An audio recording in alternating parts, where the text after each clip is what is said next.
the intrepid explorers go down to investigate the alien life form.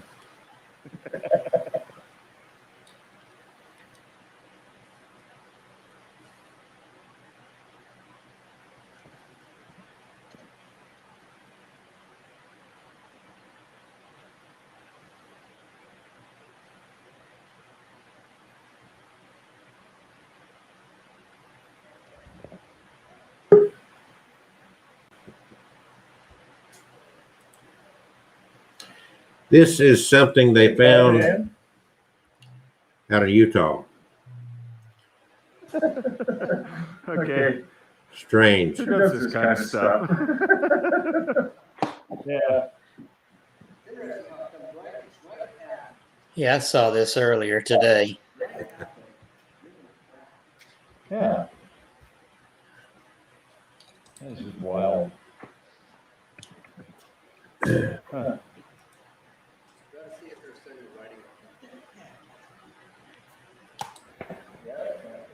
We're kind of joking around that if one of us suddenly disappears, then I guess the rest of us make a run for it. So I'm assuming it is, some new wave artist or something, somebody who just is a big 2001 Space Odyssey fan.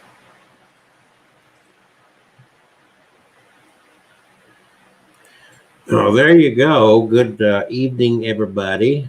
I'm Kelsey, and that is my cohort, Kevin the Cane, the Haunted Doll Feller. And Hello.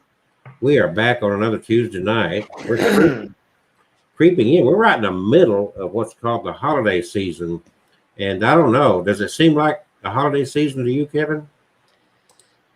A little bit, not like it normally does. So you hadn't been out caroling lately? No, I haven't been out. I don't normally go out caroling because I don't sing very well. Oh, well, make a joyful noise. Make a joyful noise. Oh, my goodness. Well, welcome back, folks, to Abnormal Alabama. And I think that it don't take you a few seconds of getting involved with us to realize why we call ourselves abnormal. And we own it. We don't run from it. We don't hide it. We say we're abnormal. And we got cooler weather here in Alabama. Last couple of days is like we didn't get the typical afternoon warmth. It wasn't bad, but I mean, it's just a lot cooler than what we had before. It's beginning to feel a lot like winter. No, fall. So you got a big day planned for Turkey Day. You got a lot of family and friends. Family, but I wouldn't say a lot of it. There's only a handful of us. Well, that's good. That's only one bird instead of three.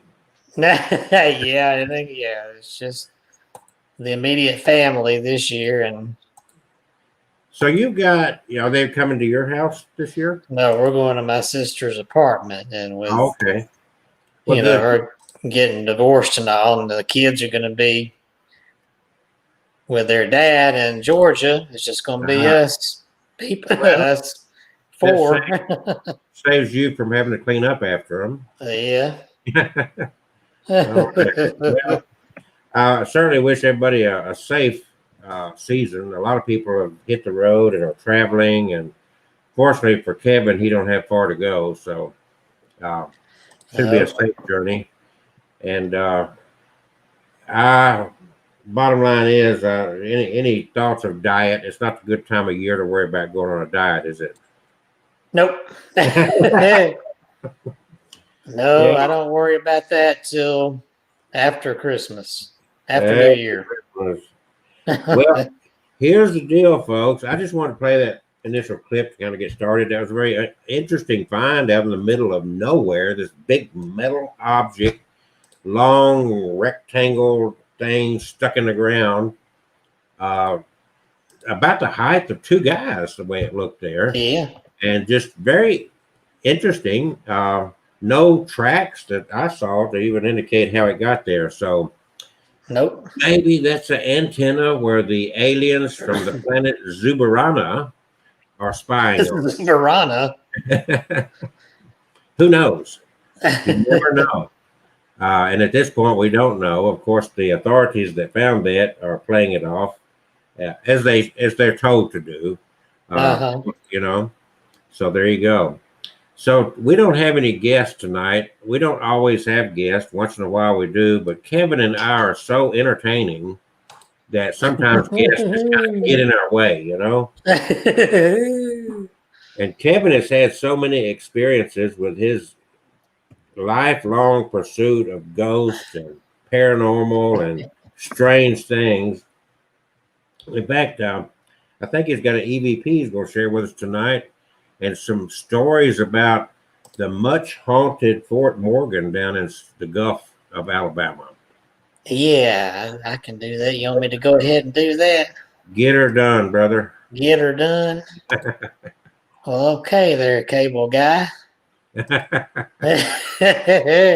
me throw in some photos here to go along with the story here of Fort Morgan down there. While you're doing that, I'm going to give a brief little some introduction real quick. Okay. You did a couple of weekends ago the witches event, the witches gathering thing, and you gave a speech about devices used for paranormal research and whatnot.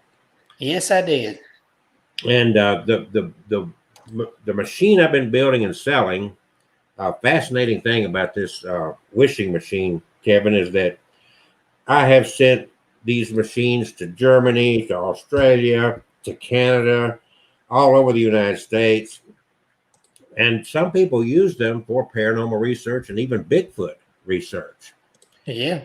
A lot of people are not familiar with radionics, and I'm not going to get into a long talk about that, but just a brief introduction of something else that I'm putting together that, it's a tool. Probably a lot of people haven't heard of, and here is an old version of this tool, and it's called a Tepaphone. So I'm going to build my version of this Tepaphone, and sometime after I get it built, I'll demonstrate how it works and how, well, this is a fascinating piece of equipment because it's good for also getting rid of entities out of your house or home or car or yard or wherever. And I'll let you be the judge of all that. I just think it's all fascinating. That's kind of got a steampunk look to it, doesn't it? Yeah. So look out for that. My version will not look identical to that, but we're gonna have that before long. All right. So since I introduced that, go to thewishdr.com and learn all about what I'm doing there. And I've got a Christmas holiday special going right now that's on the front page of the website. You can get involved in this and have your very own wishing machine right now for $99 plus shipping, personalized to you, along with my instruction manual on how to use it and get the best from it. So with no further ado, here is Mr. Kane. Yes. I'll do my little intro too. Go to My Haunted Dolls and check out my books there, my autographed books, like My Haunted Collection. And there's going to be a sequel to that real soon called My Haunted Collection, The Dark Side, which I'm just about done with, just pages away from that. So that will be up soon. All right, I'm going to talk about Fort Morgan here. There's a little photo of it there. Fort Morgan, Gulf Shores, Alabama. Now, this is down there on the coast near Mobile and, well, actually closer to Gulf Shores, not too far a drive from there. Very historical place there. Construction on Fort Morgan began in 1819, and the fort was built by U.S. Army Corps of Engineers, mostly through the use of slaves. Brick and mortar were the only materials that could be obtained locally. Other essential construction materials, such as granite and sandstone, ironwork, and cement, had to be shipped by water from New York. So the fort was known as the Work on Mobile Point until April 1833, when it was named to honor Revolutionary War hero George Daniel Morgan. And Fort Morgan, as it was known then, was completed in 1834. So it played a big part in the Civil War. Fort Morgan was seized by troops of the state of Alabama on January 4th of 1861. Turned over to the Confederate Army in March of 1861, the fort served as the first line of defense for the city of Mobile and provided protection for blockade runners entering Mobile Bay. On the morning of August 5th, 1864, Union naval forces fought their way past the Fort Morgan and defeated a Confederate naval squadron, which included the CSS Tennessee, one of the most powerful ironclads constructed in the South during the war. Union land forces commenced siege operations against Fort Morgan on August 9th, and on the morning of August 22nd, artillery began one of the most intense bombardments of a single fort recorded during the Civil War. The Confederates' losses were 17 men killed, and the Confederate garrison's 581 men were forced to surrender the next morning. After the Civil War, it still stayed a location of defense for Mobile Bay until 1944, and it was abandoned. But later on, it became a place open to the public, a historic landmark. So you can go there and tour during the day. You can go in there and tour the barracks, and you can see also during the Civil War where they held prisoners down in the tunnels.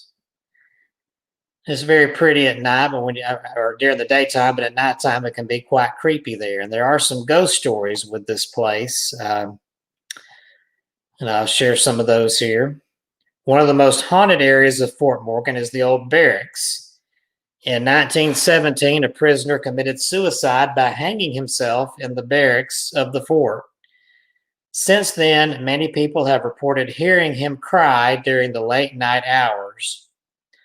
Also, during the Civil War, a bomb went off in a room of the fort, killing many men. These men can still be heard screaming at night. But the ghost that many people are most familiar with is the one that belongs to a young woman.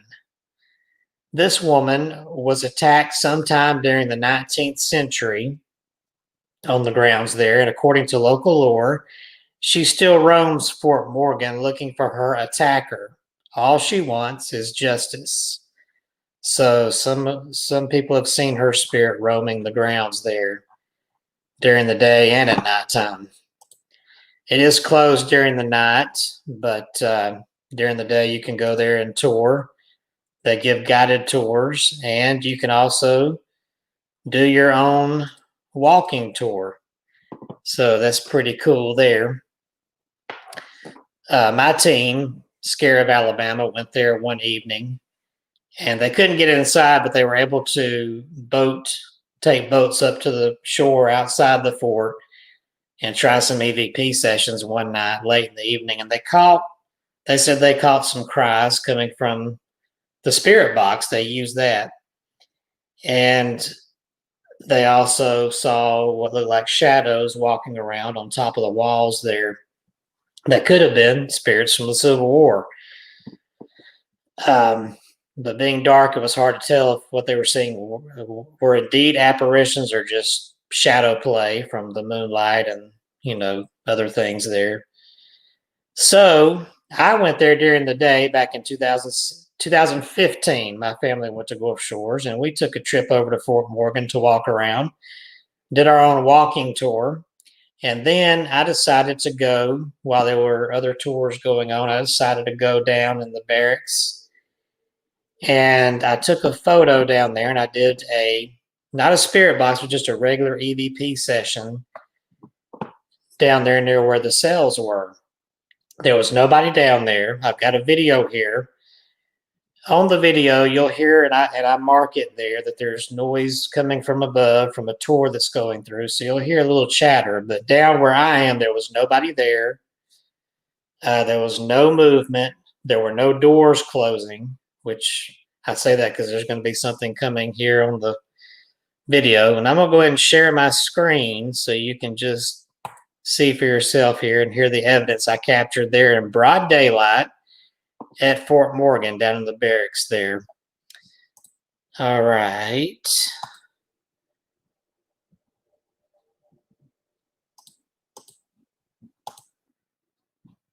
And here we go. And if you can wear your headphones while you're watching this, I'd say go ahead and do that.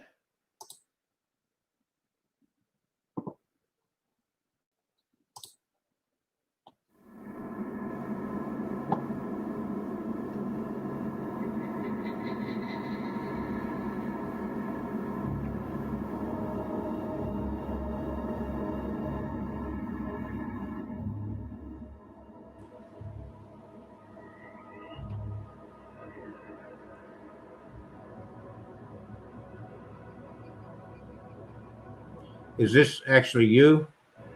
Yeah, this is my video. Okay.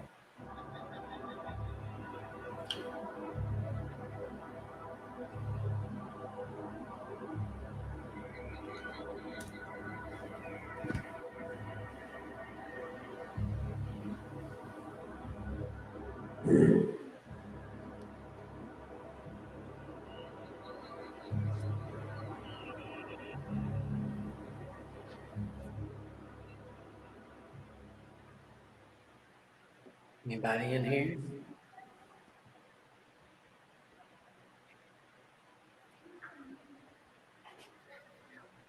Background noise from the tour.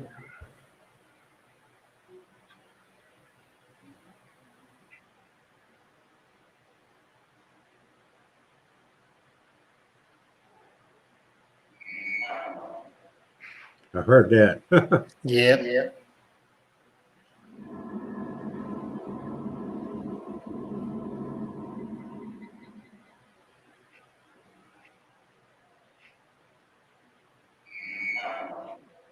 And nobody was around.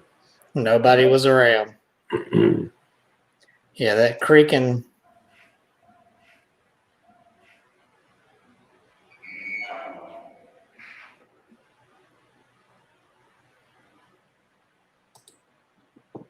Wow. Yeah, that creaking door shutting there. I didn't hear that live. I heard that on the recording later when I played it back. And you can hear, and then you hear a little click of a lock. And there was nobody down there. No doors were being shut down there. It was completely empty. But you can hear that whispered, yes, when I asked, is there anyone down here with me? If you go to the YouTube channel, outside of this, the latest video is a seance I did solo in my house, like at 3 or 4 o'clock this morning, and I streamed it live. And I used my Wishing Machine Radionics box as a tool, along with an old RCA phonograph record with a big horn on it. Yeah. And as I'm going through this, there were several phenomenal things that happened. But to me, one of the most phenomenal was all of a sudden a female voice says, "Hi." Then I started asking questions, and I haven't taken the time to isolate it. It's like a 20-30 minute video, but it's up Okay. there. And then another, the same voice, a little bit later says, "I'm watching you." Very clear, not difficult at all to pick up. There were 2 or 3 things it said that I just could not catch. I haven't had time to go back and even try. But then I started asking this entity, spirit, whatever it is, if they were a ghost of someone that had lived, or if they had been an entity, a spirit all along or whatever. And they indicated that they had never been human. And I said, is there anything that we humans can learn, since if you've witnessed what's going on the planet and what humanity's done over history? And it interrupted me and said, "Trash." Trash. I thought, okay, that's enough of that. I'm going to close it out for the night. I kind of got the indication that this entity was saying that humans were basically trash. But that's up there on the seance from the wee hours of the morning. And believe me, there was nobody else around, so it was just me.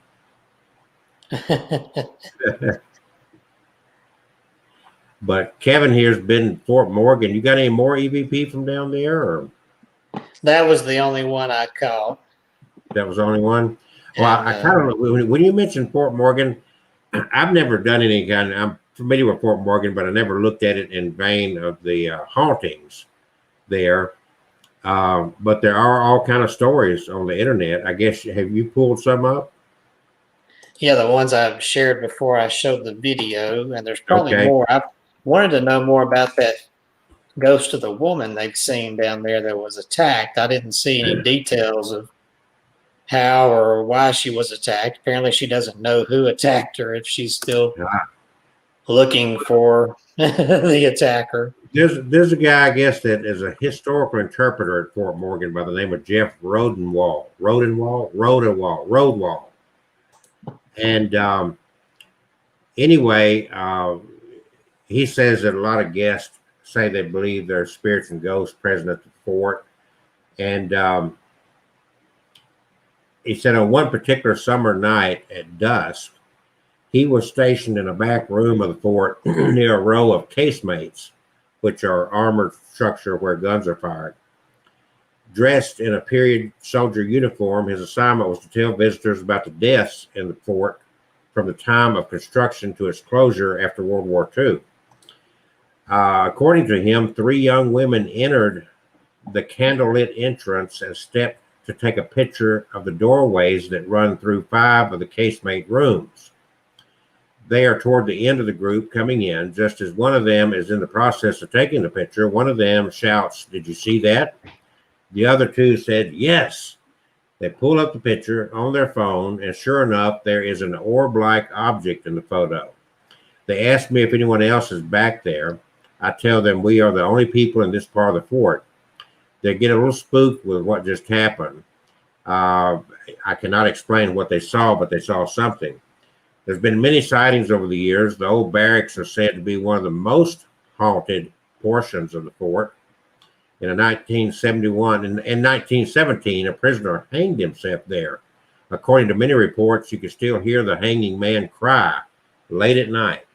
Visitors say they also hear footsteps and have been touched. And then during the Civil War, a bomb went off in a room of the fort, killing several men. Visitors say the men can still be heard screaming. The most witnessed manifestation is a young woman. Maybe that's the one you're talking about. Yeah. She was attacked sometime during the 19th century, and it's believed that she still roams the fort and grounds looking for her attacker. Yeah, that's the same stuff that was in what I read before the video, and they don't give any detail.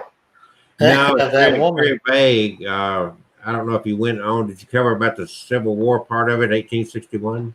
Yeah, I read that stuff Okay. off, and Yeah, so you got the same stuff there. It's very generic almost in the way it's told, isn't it? yeah, Even though a lot of people have had experiences there. yeah. I mean, I hear all about it, and it was funny when I was there. One of the cells up top, I was using the K2 meter, and got a few hits around there. There's nothing electrical in that place at all. Period. It's like it was back in the day. So I imagine at night it's pitch black. There's no light unless you have a flashlight with you. So, but yeah, I was in there with a K2 meter, and it's getting hits, especially over in the corner. This rock bench was there, and probably where prisoners sat, and I would hold it there, and people were coming and going in that particular cell too much for me to really get a good EVP session without it getting contaminated. You were there on a busy tourist day. Yeah, it wasn't too. Now down where I got, down below where I got that other one, I had a good bit of time there to capture something. But up there where I got the K2 hits, it was out in the open there where people were walking by. But one guy came, and his girl came by and saw me in the K2 meter, and he said, "Man, that's like that thing on TV, isn't it? Like those ghost hunter dudes on TV." I said, "Yeah." I said, "I hope there's no ghost in here. I ain't coming in here." I said, "Well, I don't think anything's going to get you in here." How do you know that? How do you know? Well, I haven't heard about anybody having been gotten in There's there always that before. first. There's always that first one.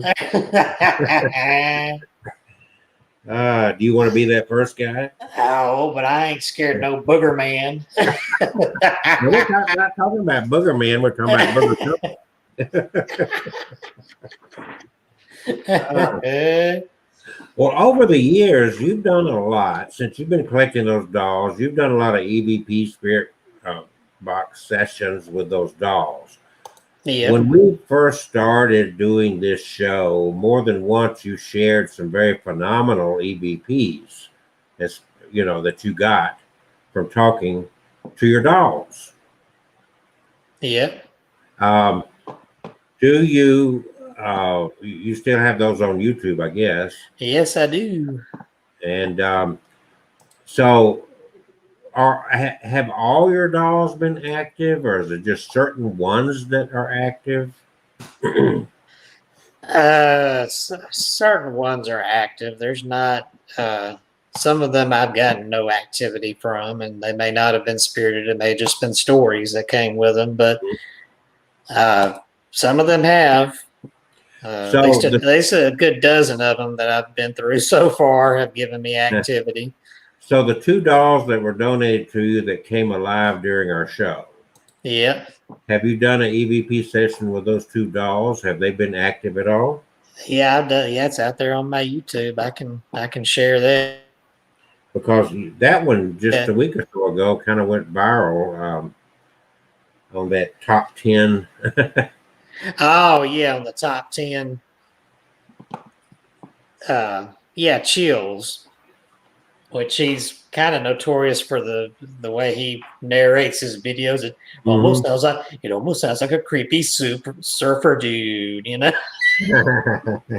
And some people don't like it, and some people do. And hey, anywhere anywhere you can get exposure, I'm not going to complain. That's it. And didn't he mention your name in there? Yeah, he mentioned my name. That was really cool. Yeah. The only thing, it just needed to say myhauntedDolls.com, but it didn't say that. Buy his books. Buy his books today. You should have posted down in the comment section. Oh, I can still go there and do that. Yeah, say I am that Kevin Kane, and here's my website. I should say, and come visit myhauntedDolls.com and buy a book, or I will put your spirit in a doll and keep you trapped there. Yeah, we've got someone asking a question. I'm going to let you address that right there. Do you see that? What is your criteria for buying a haunted doll? Are they typically expensive, or are people trying to get them a new home and move them along? There's a few that interested me out on eBay that I did purchase, but not any outrageous ones. There's a thing out there now, a picture that's said to be haunted out there on eBay that this bonehead has it posted. Sorry if the seller's watching, but it is a boneheaded thing. They've got it posted for $700 for a little tiny photograph that they're claiming is haunted. No evidence to support that out there. It just says it's haunted. Find a new home for it. $700. Are you crazy? No, don't do that. Don't pay outrageous prices for that. If somebody's going to, I usually like to point people toward places where I've had success and where they don't, charge you prices like that. Like Creepy Dolls and Paranormal Experience, Cherie Shoon, we've had her on the program, and she's on her Facebook page. People sometimes post, and she has some of hers up for adoption, not at outrageous prices. And this comes from somebody I can vouch for, who's not just some, thief trying to part you and your money. Right. And there's other Facebook pages, Haunted Dolls and Paranormal, and there's Creepy Doll Adoptions is good. But on eBay, Isn't a lot of the things that you've gotten were simply donated to you because people did not want them in their house? I've had a lot donated. Those are the ones you can bet are real because they're not. I don't They're want not to charging. get rid of this. That some of them have FedEx shipped it and didn't ask for a dime. Well, now I am a member of some of those groups you're talking about, and I'm telling you what, I would never buy one after one of those groups. From everything I see, I'd be very careful because I think there's a lot of people trying to make some money. Well, now I can vouch for the members I know in my group. They're not like Sheree Shun. She's good. Oh yeah, there's And, some. Yeah, but if you're a novice, you don't have any experience, and you want to get in one of these groups, you better take your time. Yeah, and eBay is up. Some of the best ones you find at flea markets and thrift stores. Yeah. And you can, if you're real sensitive like Kevin is, you can kind of walk through and maybe even just hold a doll for a second. Am I right, Kevin? Yeah. Get a feel for what's going on. Yeah, I can usually look at one at this point and tell if there's something with it. But I was going to say on eBay, if you're going to go on there are some good sellers. Not like I was saying, that one with the haunted photo they want $700 for. Stay away from that. But if there's some eBay sellers that have decent prices, just check their history, their feedback, make sure that they've been on there a long time and they've got a lot of positive feedback. Okay, this question: do you ever have to keep certain dolls apart? No, none of mine have really given a problem, and I don't feel like there's any jealousy because they all know they're loved.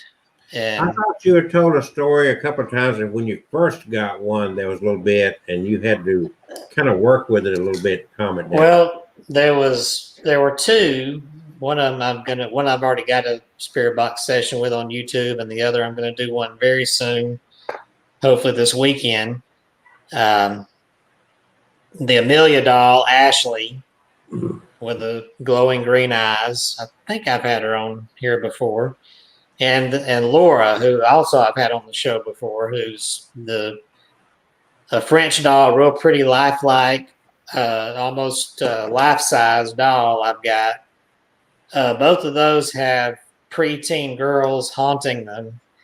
And at first, when I had them in the room together at the old house I lived in, and I didn't really notice it until one of my team members came over and visited, and she pointed out, I noticed that the dolls, I don't know if it's coincidence that I put them that way and didn't pay attention, or if they adjusted themselves, but they were looking dead at each other. They were across the room from each other directly and looking at each other. And Wanda, who's a sensitive on our team, said that she said, I'm getting some tension from these two. They're invading each other's territory. So I did move Amelia to my bedrooms. They were in two separate rooms, and that's the only time I've ever had anybody feel any tension. Whenever my team members who were sensitive would come into my home, they're always talking about how, there's no tension, everybody's happy and feels real light and good in here. And so, and I haven't had any problems out of Laura or the Amelia doll. So and she's asking, how do you worry about what will happen to them? So, nope, because I've got a will. If anything happens to me, what my sister doesn't want, my sister wants a few of them. What she doesn't want, my friend Sheree Shun in Georgia, who is an even bigger collector than me, can take them and keep them or rehome them to safe places. So when you die, are you going to be buried or cremated? Cremated. Okay, so I didn't know if you were going to have one or two of your dolls with you as you were being interred. Oh, I'd hate to bury those poor babies in the ground with me, my dead body. No, I wouldn't. Some people do that kind of thing, so I didn't know where you were. I couldn't do it. It's like trapping that poor haunted doll with a still active spirit under the ground. Uh, it is very interesting subject. Have you looked up any of your old EVPs that you have? You played some very distinct ones before, like there was no guesswork as to what was being said. You didn't have to really listen hard. You know which ones I'm talking about? Well, there's several out there. I think I have that. I'm making them work. If I folks. can, you're making it what? I'm making you work. Making me work. I'm making you dig for it. If I can pull up my channel here, there we go. Get to the right place here. Yeah, I've got all my uploads right here. Let's see here. You know what? That haunted rocking horse that had the gunshots come through the spirit box. You're talking about that rocking horse you've got in your house. Yeah. Oh. I've got that one right here if you'd like me to share that. All right, let's do it. You want me to do it? Okay, I'm going to do it. I'm going to find on here before I share the screen where that noise is. The gunshot, so we don't have, because the whole video is almost 20 minutes long. So I'll play, I'm going to find the gunshots, because this doll came from a house in West Jefferson where a father, oh, here we go. I think I found it here. A father killed his two daughters and his wife with a shotgun, and then turned the gun on himself in the bathroom and killed himself. And this happened back in the 70s, early 70s, and they call that house the Crybaby House. The rocking horse, how old is it? It probably dates back to then. Looks like it's something from the early 70s, mid 70s. And what's strange is one of the few things that we found in that abandoned house that didn't have really a scratch on it other than a little bit of dirt. There was another doll there shattered to pieces. This doll, it was intact. And when my coworker actually was exploring the place with permission from the owner, and he found it there.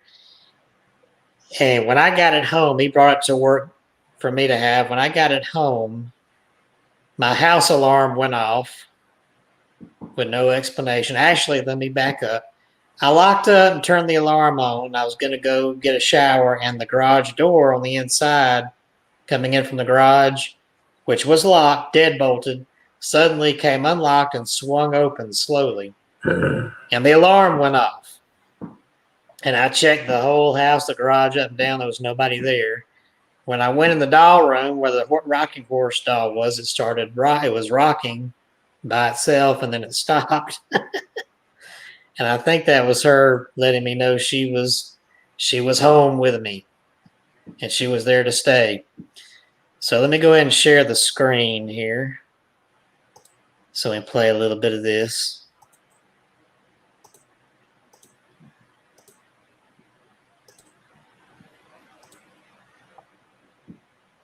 All righty.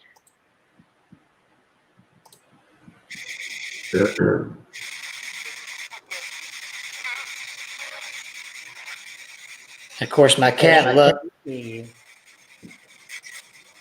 loves this doll.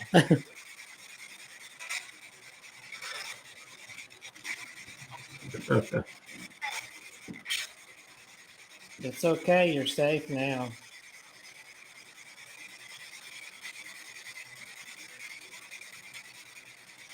You like your new home?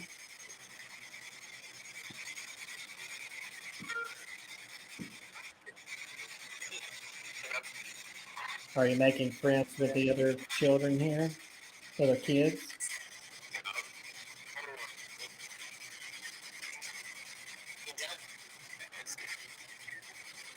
That is very interesting because cats are very sensitive. Like that cat knows there's something up there. And it's a friendly. Yeah. It's not something that scares the cat.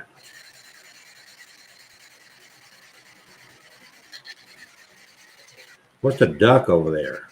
Yeah. There's the gunshots. Oh, I think I saw something. Let me back that up.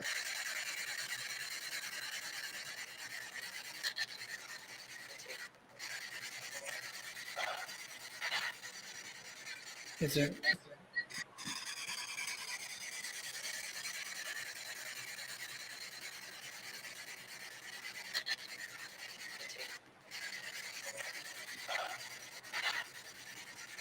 Is there? Oh, And what's interesting is that happened twice. Oh, and yeah, there was another EVP after, or spirit box response after I that. saw something. Was that you?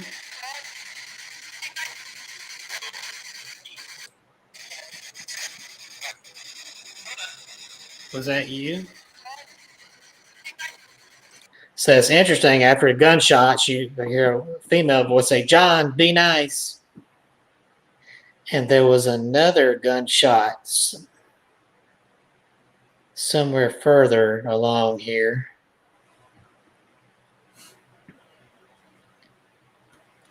So twice I heard gunshots come through the spirit box, and that's never happened with, in the years I've been doing this, I never had gunshots come through the spirit box before.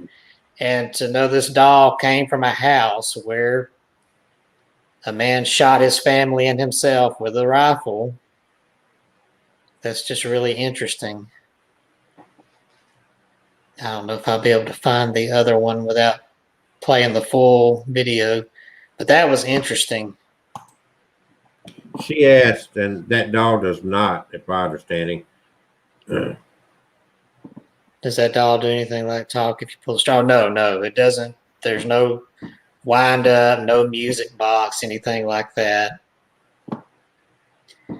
And that duck was just a centerpiece. That wasn't anything special. Yeah, and if you go to and so make sure you subscribe to Kevin's YouTube channel, Kevin Kane, My Haunted Dolls. There's other My Haunted Dolls, so make sure you get Kevin's. He's got, I guess, years of videos going back with his EVP, spirit boxes, and even storytelling. So you'll have an endless supply of things to listen to on his channel. Yeah. And there's, oh, I like this video here I got. Now, this was not a spirit box or anything. I went to bed one night, decided I would leave a recorder going by my bed, my nightstand. Luckily, I didn't snore or anything, but I did get, I think it was the point that the, it actually it's one of those activated by voice or sound, and it activated at 4 o'clock in the morning. Okay, what was and, that? What was activated? It's a voice recorder. It's got one of those voice activation. So you left it on, and yeah, I left it on, but I left it in activation mode so it would only kick in if there was a noise.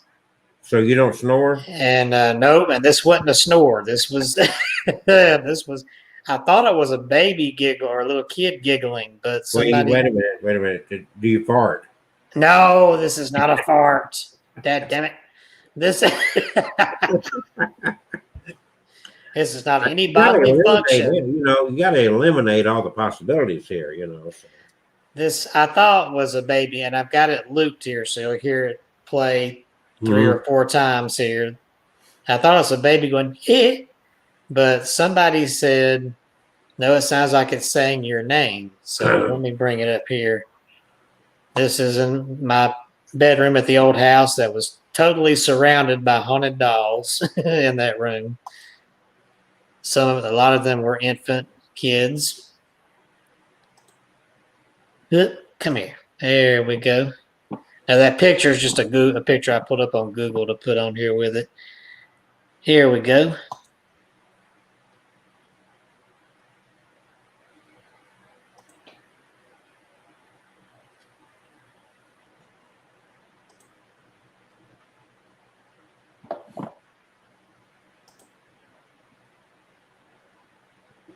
Now, when I listen to that now, that does sound like it's saying Kevin.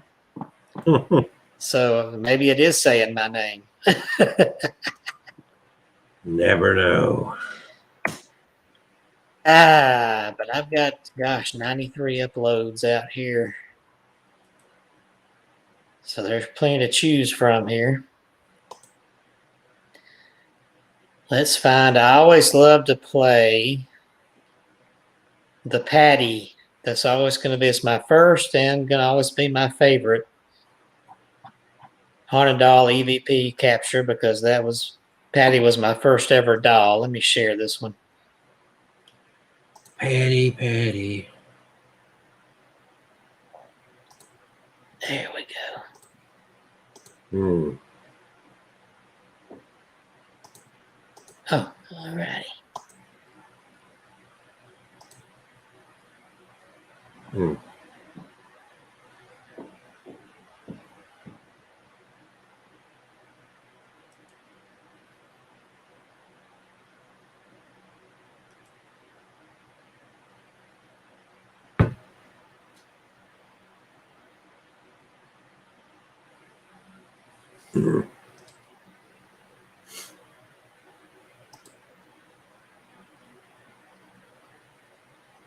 I love that. Were you able to hear that, or did that come up? I didn't hear it. Okay, so was my screen sharing? Was my screen sharing at all? Try it again. Start Okay, over. I thought I was sharing my screen just now. So let me go back. Okay, let me go back here and share the screen again. Hold on 1 second. Let me get my channel back up here. I'm going to just do it all over again from scratch here. Since Scratch. something somewhere is trying to block me from sharing this. It's that thing behind you there. That what thing behind me? Right there, Kevin. It's like I shadowy. don't see nothing back here. I can see on the screen there. It don't show on your screen, but that's there.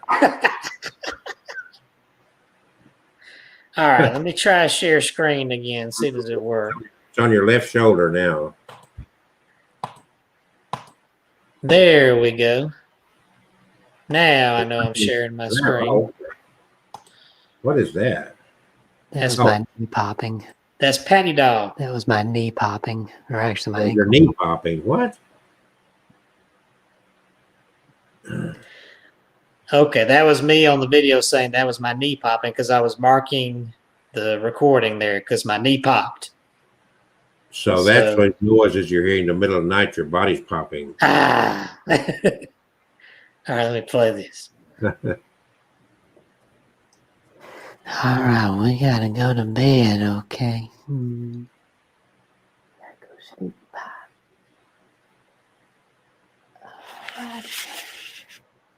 I heard something. Did that like a female voice? Yeah, here, let me play it again. Yeah.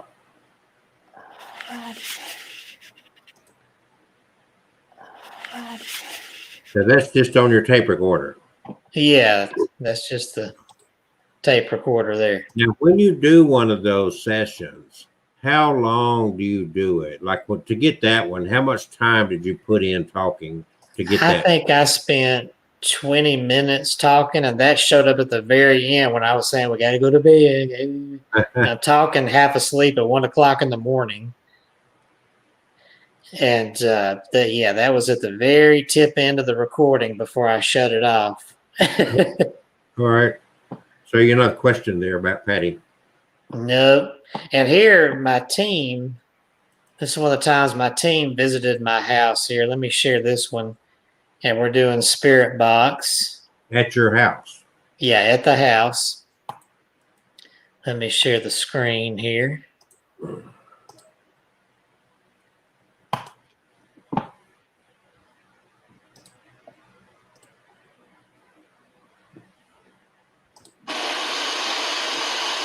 You wish Daddy would buy you some more toys? What was that?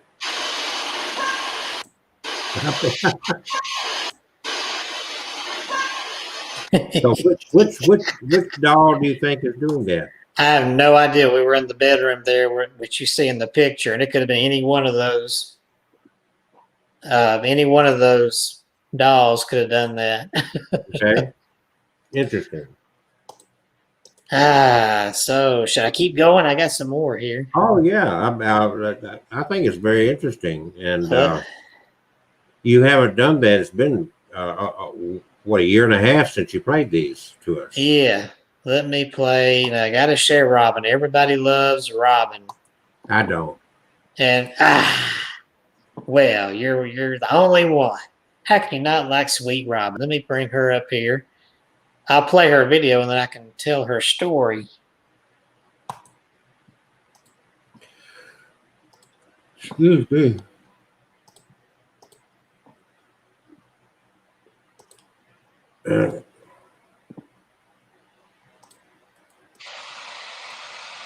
Robin, are you here? Okay, what'd she say? Hey.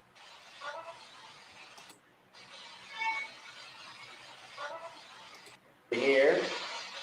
And you got an orb in there too. Yeah. So she said, yes, Kevin. And that's just the beginning. Hey, Robin. Are your new sisters taking good care of you?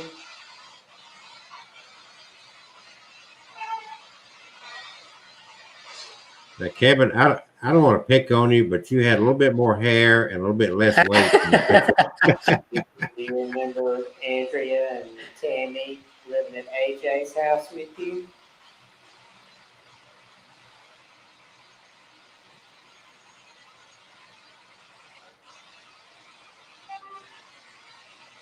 What are all those orbs you got in your house They're there? girls, aren't they? I don't know.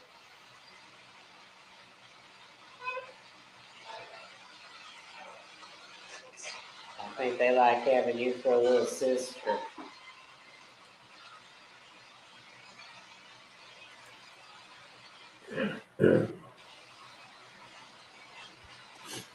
How old are you, Robin?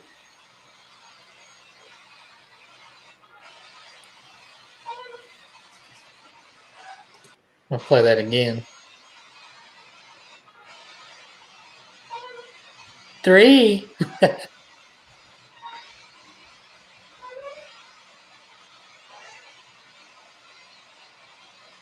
What is it, sweet pea?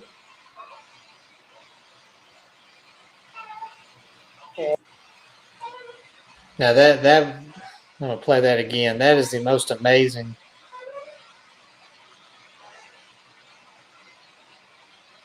What is it, sweet pea? Hey. That's my top favorite right there. That was a very active session. What is it, sweet pea?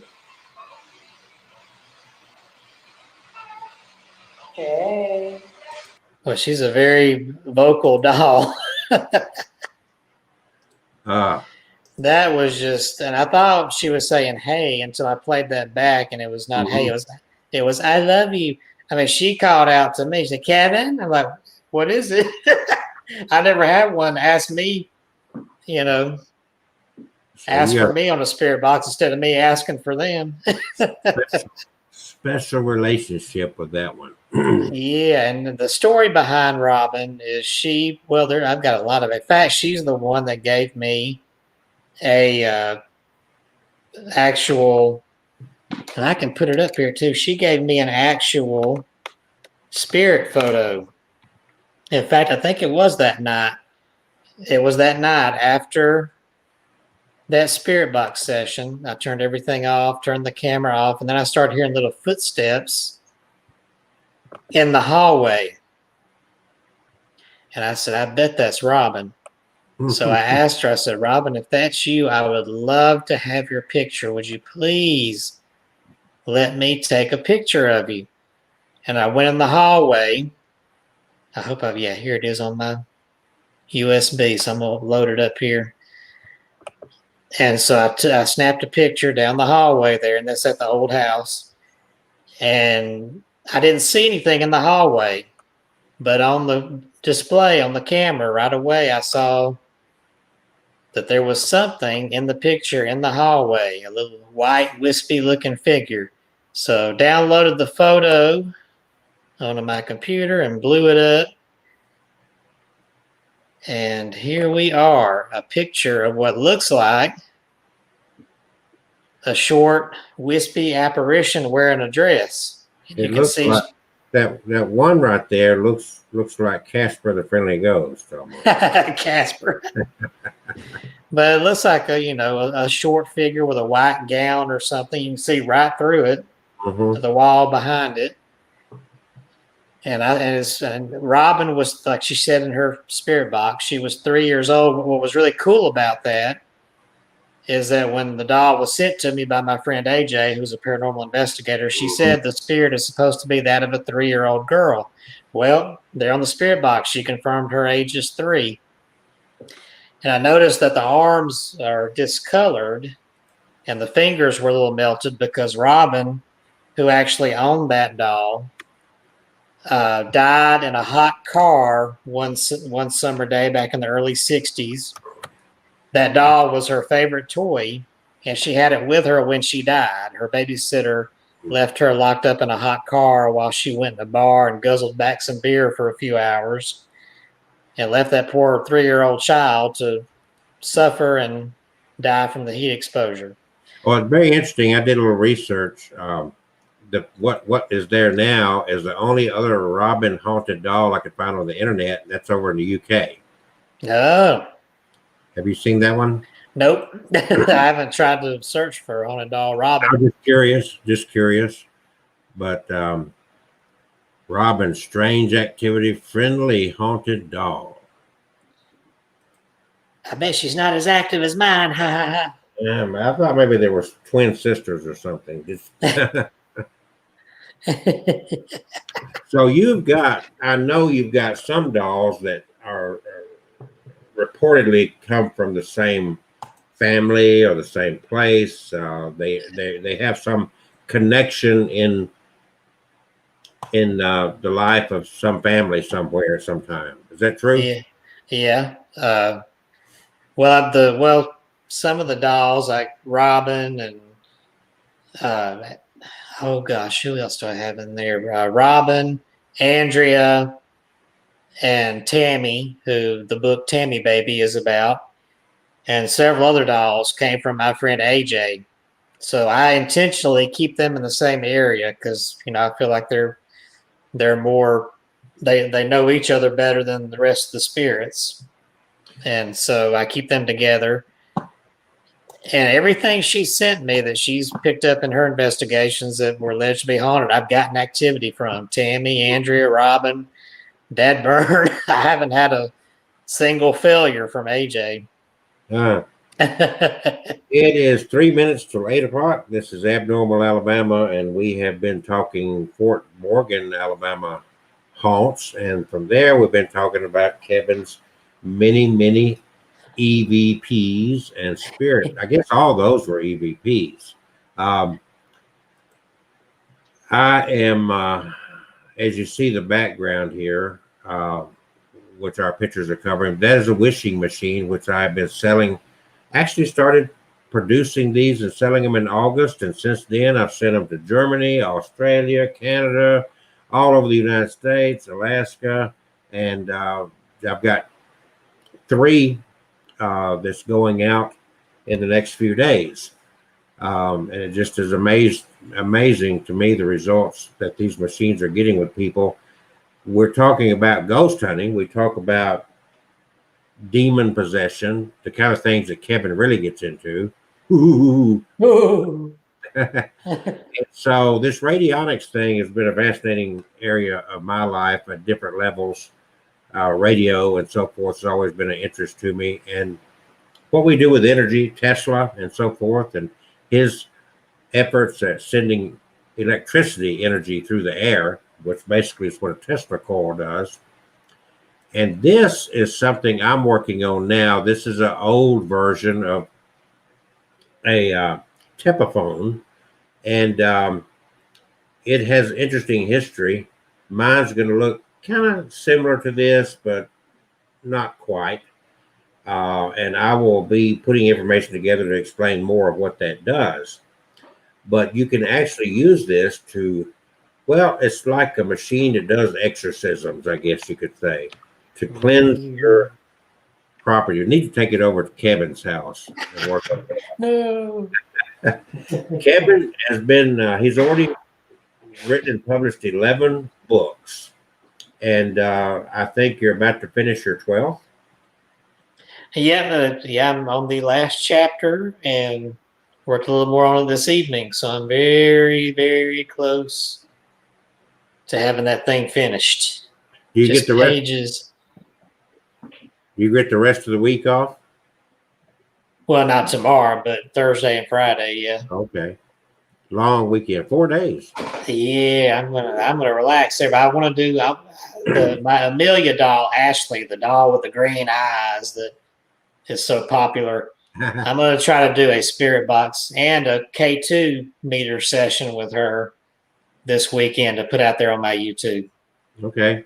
And then I don't know if you saw last Friday, I walked around outside my property Friday, did a little YouTube video. You called a cryptid out there too. Well, that I just put in the messenger for you. But yeah, on that YouTube video, I asked people to comment. I didn't get any comment except for a few compliments on my property. But I was asking people to let me know if they want me to do a spirit box session outside the house and see what I get. Late at night. And yeah. Yeah, I could try it late enough. I don't wake anybody up here. It's hard with two other people living here rather than being on my own. It's kind of difficult to, well, spirit box wise, it is. You don't have to have noise to do regular EVP or anything. But there's Kevin's website, My Haunted Dolls. Yes, myhauntedolls.com. And of course, there's Abnormal Alabama. And we've got Abnormal Alabama on YouTube and Facebook and so on. And then just for FYI, there's the holiday special I'm running and how you find more about that. So you better get them while I got some supplies are limited. I've been all over the place getting the materials together, and there's a limited amount that I'm going to be able to produce at this cost. So if you want your wishing machine, you better get with it. Get with it. Get with it. Get it. So we get into the second half of our 2-hour show. Really big show. Yeah. And I'm enjoying Kevin sharing some of his EVP work. Yeah. I didn't share the one you asked about, the dolls that moved on our live show. And a few weeks after that, I did do a spirit box session with them. So we can play that if you want to watch that. Get it, whatever you want to entertain us with. This is my night, I guess. Well, I've got a horrible sinus thing going on. Oh. And so it's not bothering me that you're. Plus, I find, you know. Well, I like sharing these. I'm not going to complain at all about that. If you don't want to, we'll find something else to talk about. Oh, no, I'm going to do this. Here we go. I do want to share these. People have watched this video out on YouTube, and they swear they see these dolls move again during this video.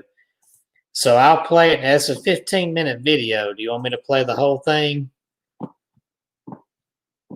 Okay, I'll go ahead and do that.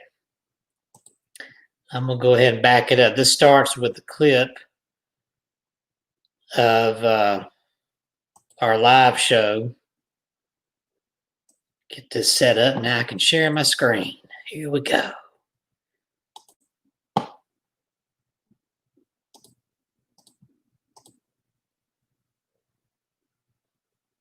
All righty.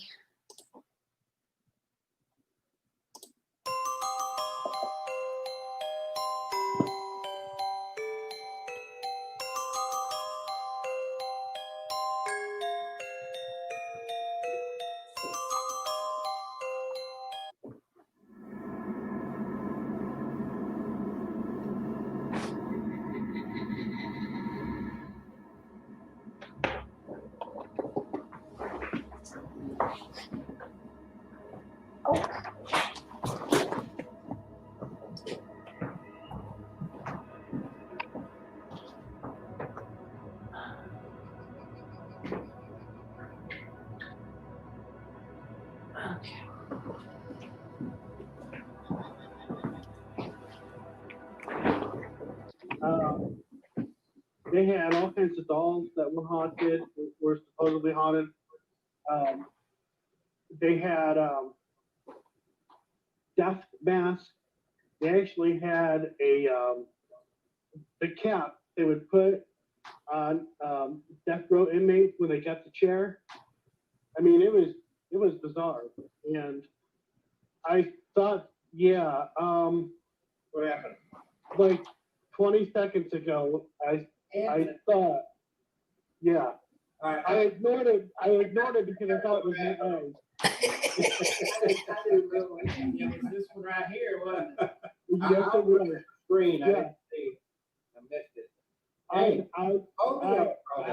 just kind of see the head kind of wobble like it's trying to turn. they had death masks. They actually had the cap they would put on death row inmates when they got the chair. I mean, it was bizarre.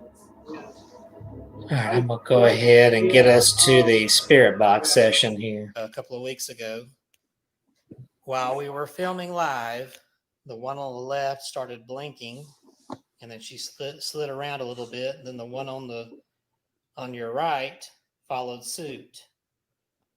We don't know of any natural explanation for this because I'll return in just a moment. the room it was Okay. live.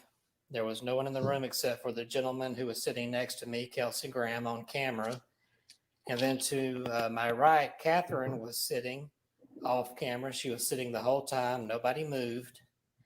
And our guest, who was on video from a whole separate location, saw it on his camera.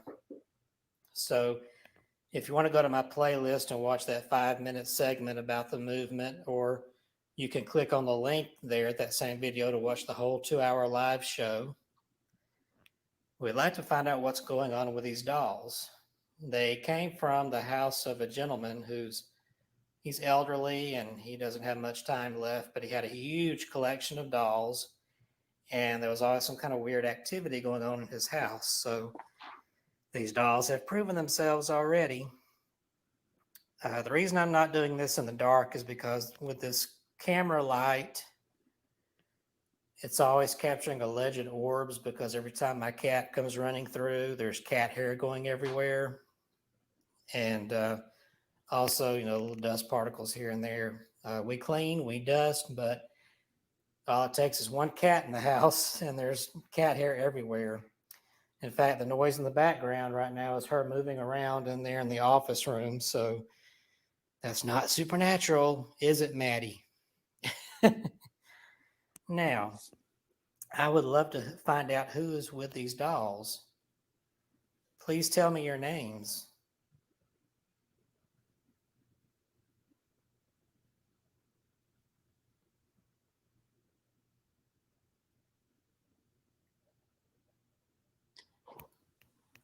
Did you have fun being on Kind the of looks show like with it's us moving a on little bit camera? there. I'm going to back this up. Looks like it's moving a little bit there, that one on the right.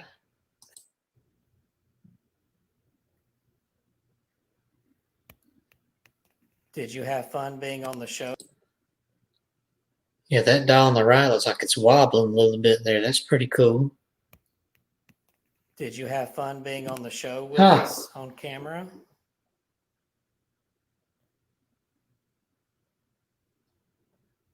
I think I'm seeing a little bit of movement right now. Unless that's just my eyes playing trick on me.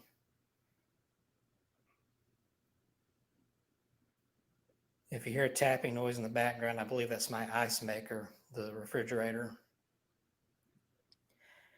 Is that why you made your dolls move, so you could show yourself?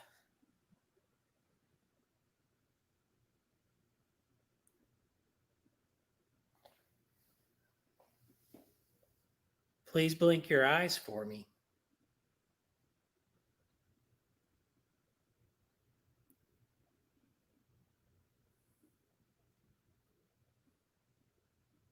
Can you make a sound to let me know you're here?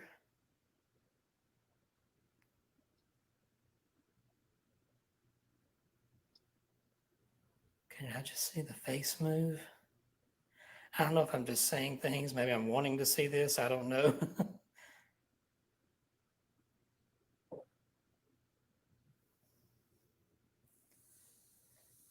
Your dolls are very beautiful. Did they belong to you?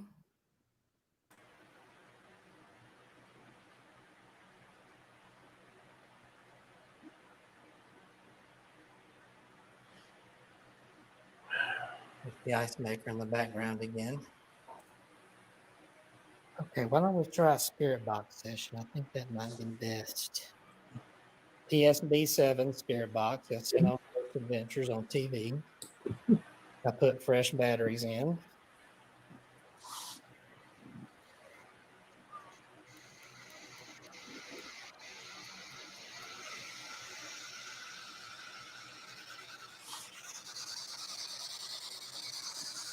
Is there someone with these dolls?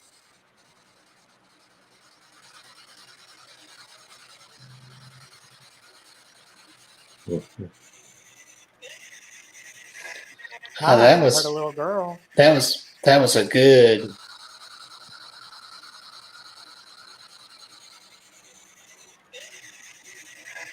Hi, I heard a little girl. What is your name?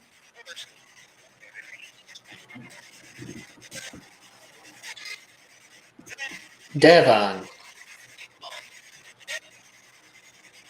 Are there two of you?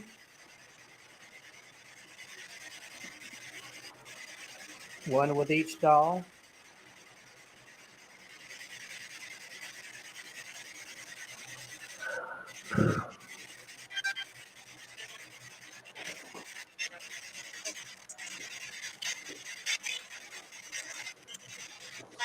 I hear a little girl's voice.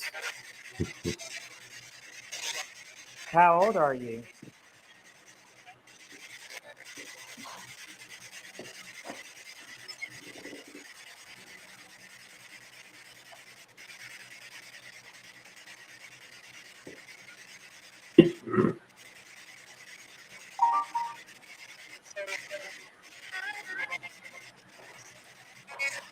I say you can. Let me back that up a little bit. You can hear a woman and a little girl.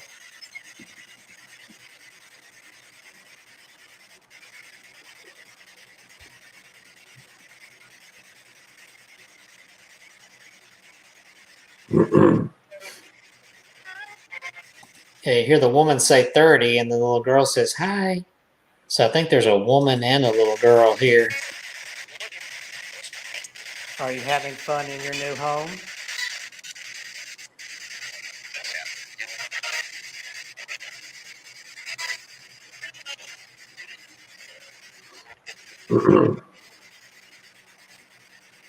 Did you know the gentleman whose home you used to be in?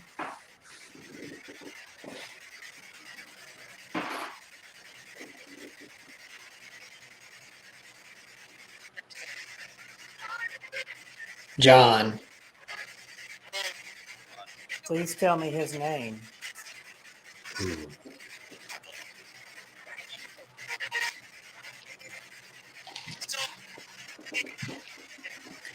Let me pause that. Do you remember, Kelsey, the name of the man these dolls came from? I think it was John.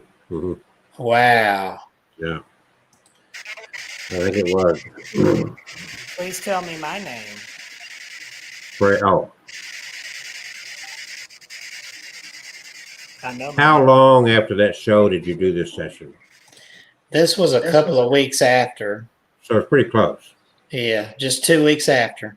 Yeah.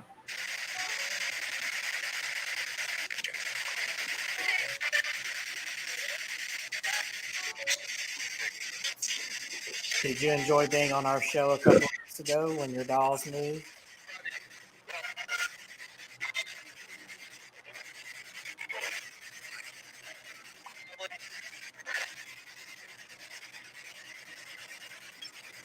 Did you make your dolls move?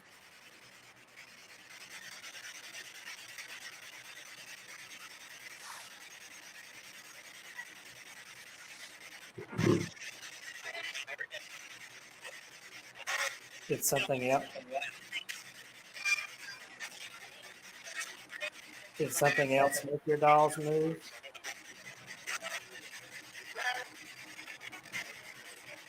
I think I heard no. I have to play that back and hear it.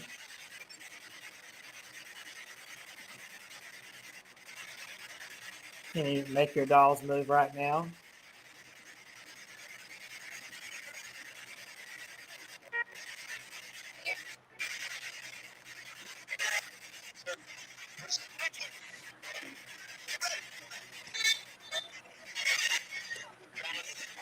Can you make your doll's eyes blink?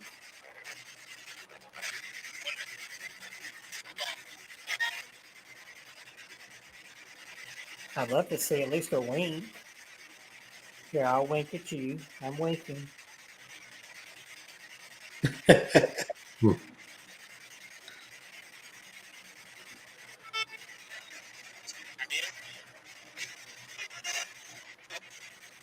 So what do you think of your new home and all these spirit kids here?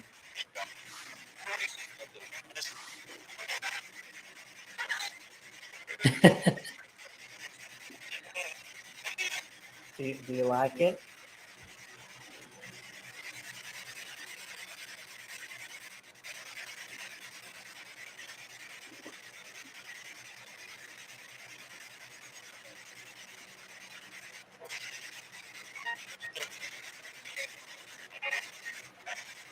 I'm happy to have you here.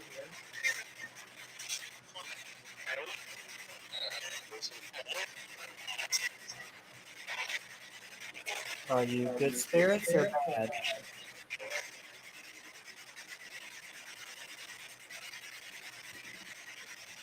Do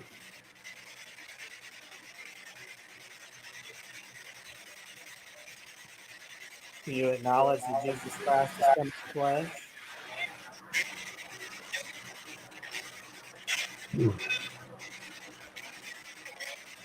I asked that question because it says in the Bible that answer honestly to it.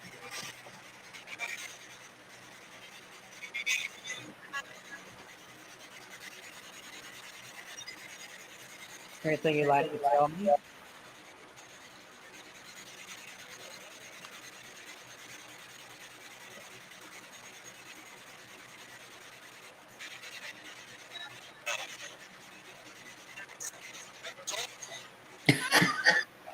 Hi.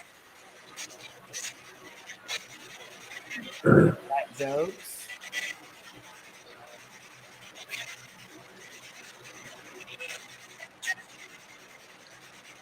Do you like to sing?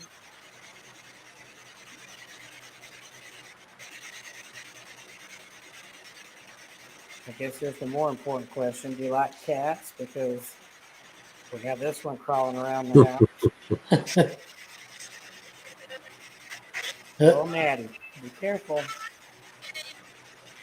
I heard hey. You know the kitty cat's name?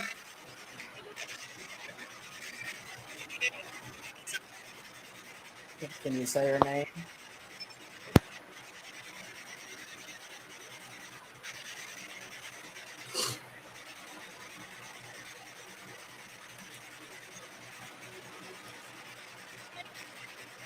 Are you okay with Maddie being in the seat with you?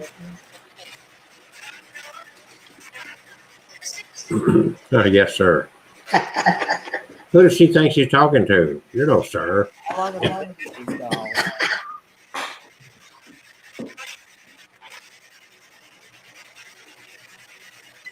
Maddie, That don't cat's got to be in the middle of this.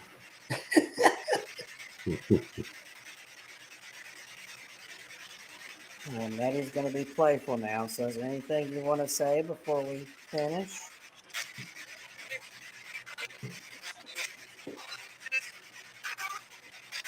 Uh-oh.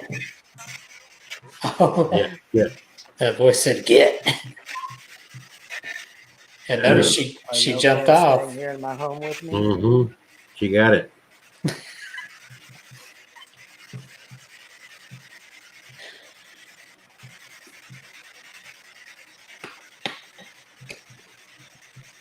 All right, we're going to go ahead and finish out the session. I thank you so much. All right, everyone, back away, and any spirits that need to move on, be sure to move on. Back away while I turn this off. I'm going to count down. 5, 4, 3, 2, 1.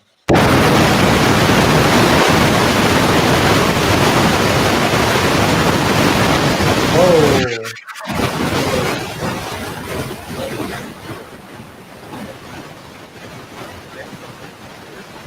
Ooh.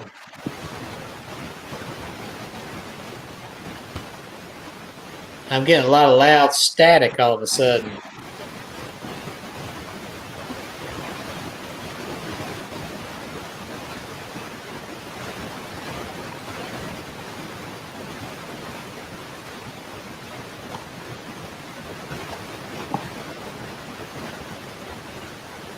I'm getting some loud static. Do you hear that?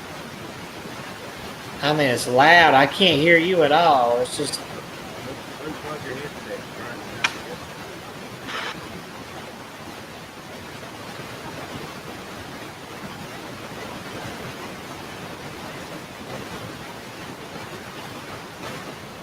I don't know where that's coming from.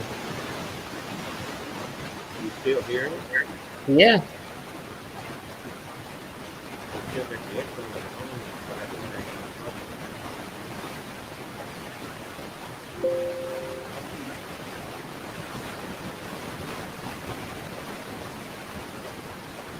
Still very loud. Did you hear that? Close out that YouTube.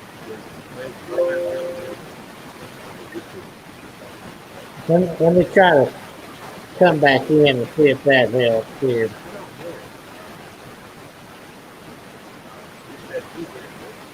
Oh, yeah, Michelle can hear. Okay. That's weird. Let me try. Maybe it's on my end. Let me try leaving and coming back in and see if that helps. I don't hear anything here.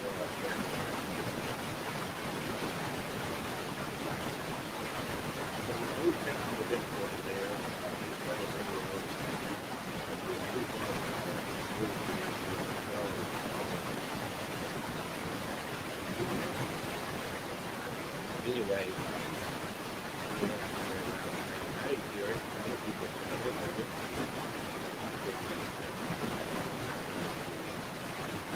We do. We talked about those at Fort Morgan.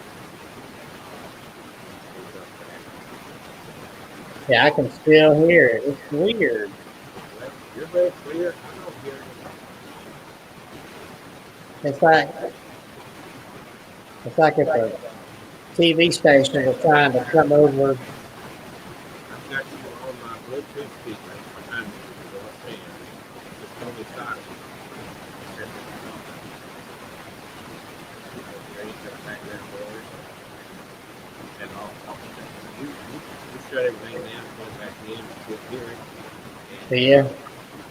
Yeah, you're not the only one that hears it, but I don't. Perfectly clear on my end. Yeah, I don't know what to do. So Michelle still hears it? Yeah. That's weird. How I can't hear it? I mean, really. Listen, be quiet and just turn my bar and let them see it.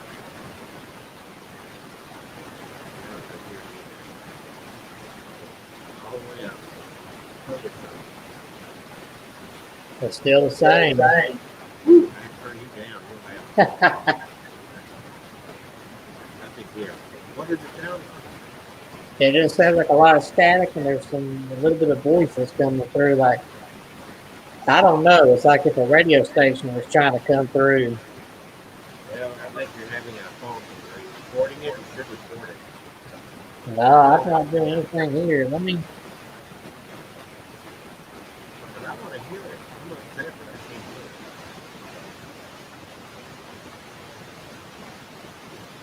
it. I turned my iPad off, but that's not doing it. Get your telephone and record it. Yeah, let me I can't hear it. get my. You record it. So, folks, live here in Andover, Alabama, we have a abnormal situation.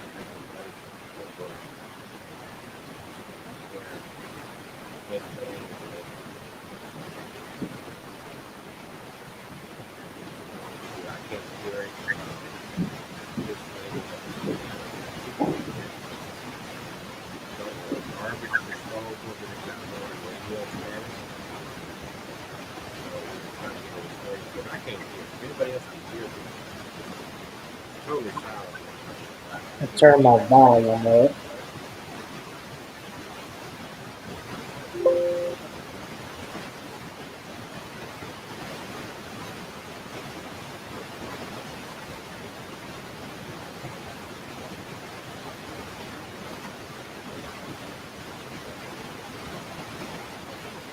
All right. And it's so strange. It's totally silent. Yeah, let me play it back to you.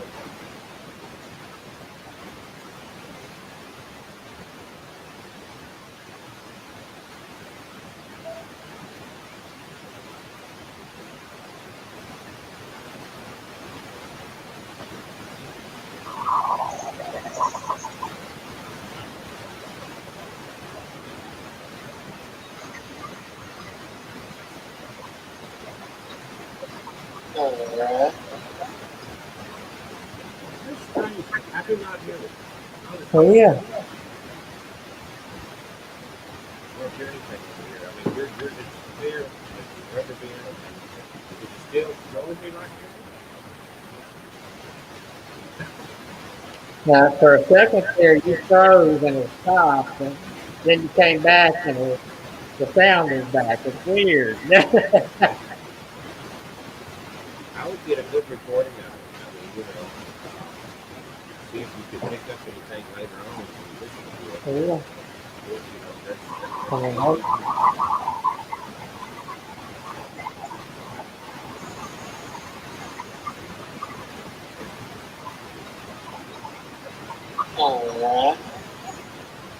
that's where it sounds like. It's weird. very weird. I don't hear anything. Do you think it's me? I mean, huh? It's starting to get a little better. I haven't done anything. Let me. I can hear you. I can hear you better now. Unmuted. Yeah, I can hear a little better. It's static. This is bizarre.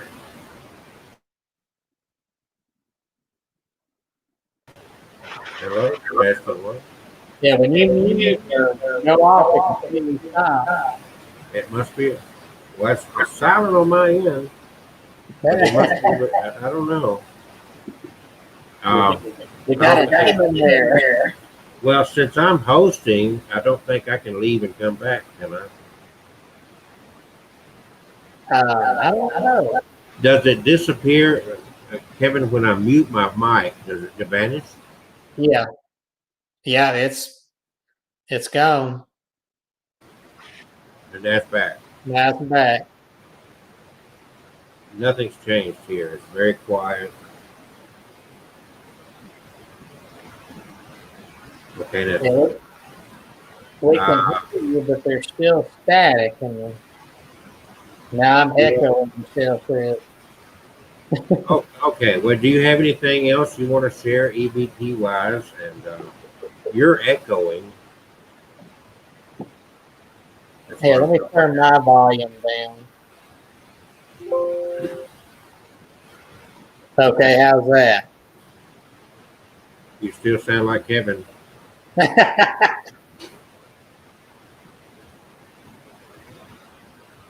This is very weird. I'm sharing EVPs and spirit boxes, and yet all this static starts coming through all of a sudden. This is weird. We got some supernatural going on right now. Let's see if I can.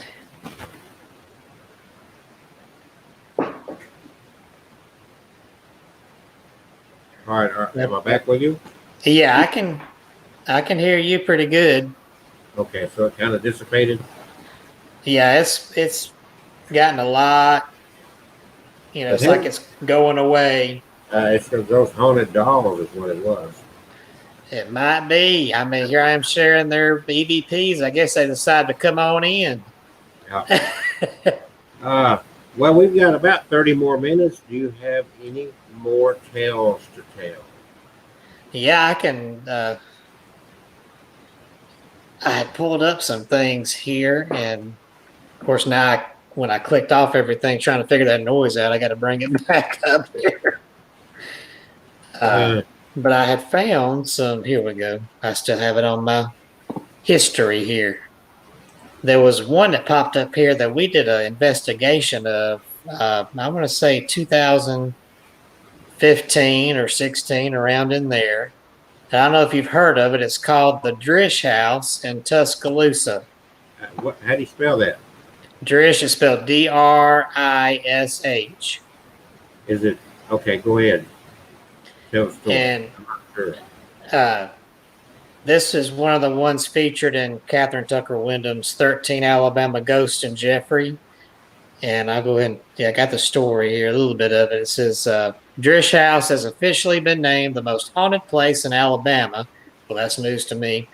It was built in 1937 by Dr. John Drish over a 450-acre plantation. Apparently, Dr. Drish, who loved gambling and drinking, died in 1867 from falling down a stairway while drunk. Yeah. His wife became obsessed with planning her husband's funeral, so much that it became an overly elaborate event. She then kept the candles from his funeral with the intense hope that they be used at her own funeral. When she passed in 1884, her family searched the house endlessly to find the candles, but they could not. This is said to have angered Sarah so much that she has come back to haunt the house, even allegedly causing a fire in the third-story tower by lighting the candles. The Drish House has been featured in the short story Death Lights in the Tower by Catherine Tucker Wyndham and 13 Alabama Ghosts in Jeffrey, and it's now open as a venue for receptions and events. They have weddings and stuff there. I started to say I may have done a wedding there. I'm going to look it up. The dress. Yeah, I want to look at, there's an old picture here, but I want to get one that's more modern so you can see what it looks like today. D-R-I-S-S? Yeah, D-R-I-S-H. H. Dish. Drish. Drish, that's what I mean. Yeah. Drish And house. I've got Yeah, by looking at the outside of it. a picture here I can throw up. Not throw up like vomit, but I can throw up on the screen right here in just a second. Some older pictures. I think I've done one there. It's been a while. Okay, here's a real pretty picture right here. There it is. And it's a beautiful house. It's kind of got very, very interesting architecture for an old yeah. There's a little bit of Italian net, and I think some Greek in there. Looks more like it would be a museum or a library or something like that than somebody's house. Yeah. In fact, before they opened it as a venue, it was a church for a little while. They had services there, and then the church moved out. And I think the city bought. I think the city owned. No. There's a lady who owns it, but I can't remember her name. And she opened it up for venues, and it's not far from the University of Alabama, just not far from the boulevard at all there that you turn off on off of 5920. Yeah. And the story people have said, in fact, the next owner, there was a judge who owned the house after Evelyn passed away. The lady with the candles passed away, and they had a problem finding the candles for her house. this judge moved in, he bought it, and several nights he had neighbors come and wake him up, banging on the door, telling him that that tower there, that highest point of the house, they saw flames inside there. And they tell him, Judge, your house is on fire. And of course, he'd run up there and check, and there was nothing, no lights, no smoke, no sign of any kind of fire there. And it happened several times. Every time they'd wake him up in the middle of the night, he'd search the tower and never find anything. And I believe it was his daughters, or it might have been the next owner, had a couple of teenage daughters living there, who reported several times that at night they would be laying in bed and they would hear soft footsteps coming in the room from the hall, and they would feel little hands, like a lady's hands, take hold of their covers and pull it up and tuck them in, and then the footsteps would leave. And so when the first time that happened, the girl woke up and asked her mother, "Was that you that came in to tuck me in?" And the mother looked at her like she was crazy and said, "No, I didn't come in there." And so they think it was also that spirit coming in to tuck them in.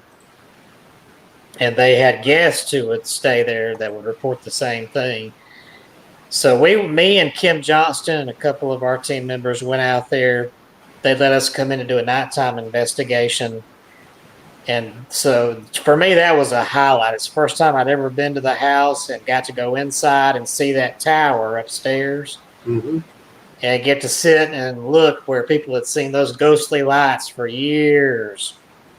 Even today, they claim you can sometimes see a little flicker of light up there like a candle at nighttime when nobody's there. And they don't leave candles burning in there. No. So the unfortunate thing, though, is across the street, you can't see it here, but if you were standing in front of the house facing away, across the street, there's a bar there now. And we were there. There was music and, drunk talking and everything coming from across there. So we had to wait a little while for that to die down to do some really good EVP sessions. So how long ago, is that before it was turned into a venue? You went there? No, it was a venue already. It was They probably, let you do that, though. yeah, they let us come in and we did we had to pay, so we did a public event. We let a small group of people come in. They paid to be there with us, so we got to get our money back. And we sold some books, so that was that was good. But I know, and I didn't. We had a couple of experiences there. We had Kim had, it wasn't a REM pod, it was another device that lights up if something touches it. And we were in the room.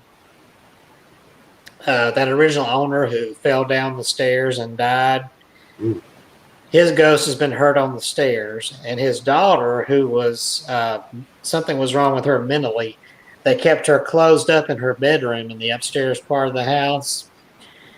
We went in her room to try a session, and that device kept lighting up, but it would light up every time we mentioned her father. And I can't remember the story now. It's been 5 years, but I think there was something about the father used to drag her in there when she would have her emotional, we call it meltdowns. My nephews have those because they're autistic. When she would have her meltdowns, he would drag her in there and shut the door and lock it. Back then, they didn't know what the heck it was, They know about autism, so they thought she was having hysterics. Yeah. And they would lock her up in there, and she would be in there screaming. And so every time we mentioned that in the room, her being locked up, that device would light up like crazy. And I think we got a few spirit box responses, but I can't remember what those were. But that house, I mean, when I would sit on the stairs, we sat on the stairs in the EVP session. We caught what sounds like an adult male and female voice arguing with each other. Much like Mr. Drish and his wife would argue when he was drunk. And I got to tell you, I was real happy, except when we were on the stairs, I would suddenly get this really depressed feeling. And when I mentioned that, we had, I believe it was Kat who was with us. She's one of our sensitives. She said the same thing. I feel that too. It's very depressing. If you walk away to another part of the house, you're happy, but you come to those stairs, you just get this really down, depressed feeling. And that's where Mr. Drish was said to have fallen to his death. And I think he went through a lot of depression with his daughter being a problem, and he was alcoholic. So I think it was the wife who was the really nice one. She's the one who likes to tuck people in.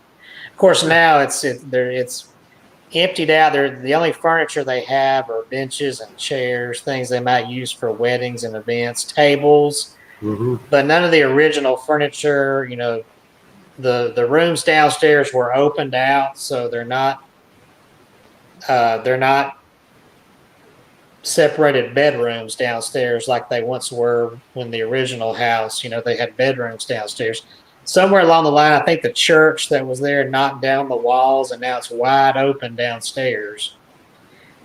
And we set a REM pod down there in the part of the house where that bedroom used to be, where they would feel the tucking in. Uh-huh. And every time we would ask about that REM pod would light off and buzz, you know, like something was there touching it to acknowledge.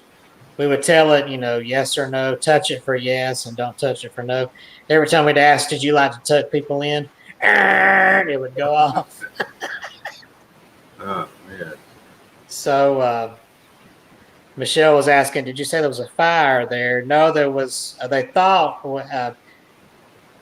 like I mentioned earlier in the story, they had candles for the funeral for Mr. Drish, and Miss Drish ordered them to keep the candles for when she died. She wanted those burned again, and they lost the candles. And after her death, they say she was so upset, she came back and started, people would see lights in that tower upstairs in the house there. Let me show that picture again. Up there in that tower atop the house, at nighttime, people would see flickering lights like a candle. And they would beat on the door and wake the judge up, the owner who took over the plantation after the Drishes died. And they'd say, Judge, your house is on fire. And he'd go up there and look, and there was nothing there. No fire, no candles. So they called it the death lights in the tower. So that was an interesting place. I liked that. I'd like to go back and see that one day. I think you can just go in during the day, knock on the door. There's usually somebody there, and they'll let you kind of look around in there. And a lot of interesting places in Alabama. I didn't. You froze up a little bit. What was that? A lot of interesting places in Alabama. Yeah. And one place that we never got to go to that we talked about was too far away for a short trip was the Outlaw Mansion. Yeah. In just north of Mobile.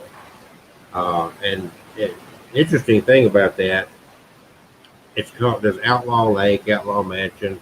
The family's name was Outlaw. It wasn't like they were crooks. The old man used to be an FBI agent, and he also was mayor of Mobile.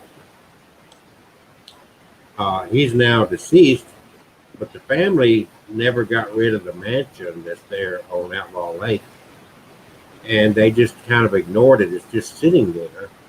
And the family's got, I don't know if it's an insurance company or real estate company not too far from there, but they just don't do anything with that house for whatever reason. Very fascinating place. But about everywhere you go in Alabama, you're familiar with the grave on the wrong side of the road up there north of Springville, up Highway 11? Yeah, you mentioned that before. So Yeah. I've heard of that. Right on the side of the road with a little tombstone. So I know Blount County has a lot of stories. Yeah. Now I haven't been around Tuskegee a whole lot, but I want to go there and do some filming sometime because there's a lot of freaking history in Tuskegee, not excluding what they did with syphilis, injecting those black men with syphilis back in the day. And you know, they did not end that program until 1974, which was a year after I graduated from high school. Wonderful Alabama history. Yeah.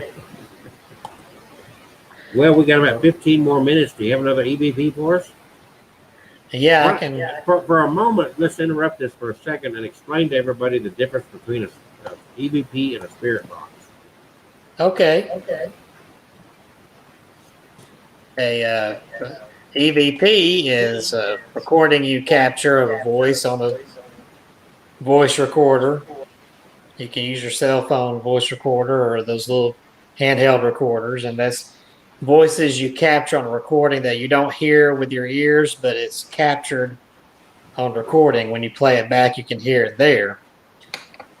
Whereas a spirit box, that's a tool that creates white noise, and that's supposed to help you be able to hear the spirit voices, not just playing back a recording, but you can hear it live when you're asking the questions.